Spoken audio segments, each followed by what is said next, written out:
You tell me, bakit nga ba? Tara, panoorin natin. I noticed this truck has been hurting lanes without checking his surroundings like a dumbass. I decided to speed ahead. Notice how he doesn't use the freaking side mirror or signal lights. You're supposed to pay for it, like subscription.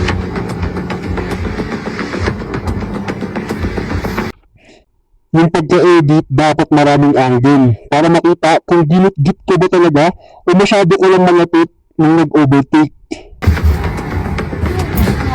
Nakakita ang puta. Tara, pick up!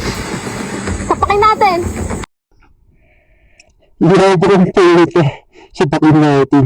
Kapag ikaw pinutulan yan ni Kuya Jimmy, tulog ka.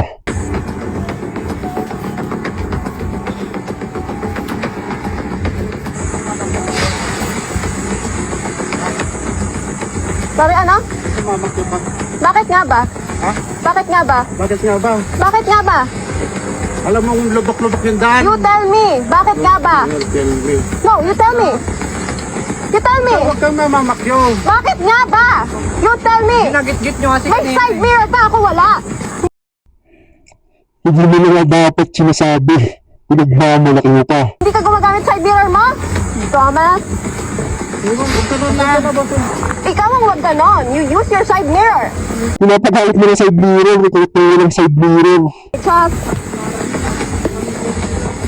Tigmo-tigtik ko nila.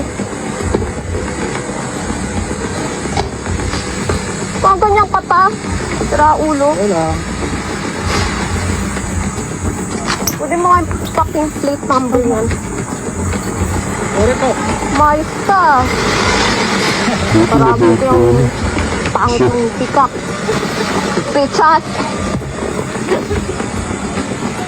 Tangina mo, bababaan mo pa ako, gago. Papanglait ang puta.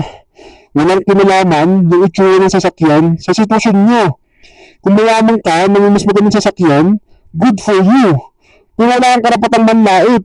Kung mawala yung mukha mo, hindi natin alam kung may mararating ka pa. Sa arte ng yan. Tsaka hindi mo alam kung ano estado sa buhay niya, ni Kuya Jimmy. Ito gaganunin, tarantado ang puta ngayon. Naiintindihan ko kung bakit hindi mo tinutune down yung video. Kahit may kasisira mo pa. Kasi sayang yung kita. Sa hirap ng buhay, kaya kita yung naiintindihan dyan. Pero sa ugali mo, good luck sa'yo. Comment nyo dyan sa comment section kung anong video gusto nyo gawin ko ng reaction video. Follow kung gusto nyo pa ng mga gantong real talk na content. Gising Pilipinas!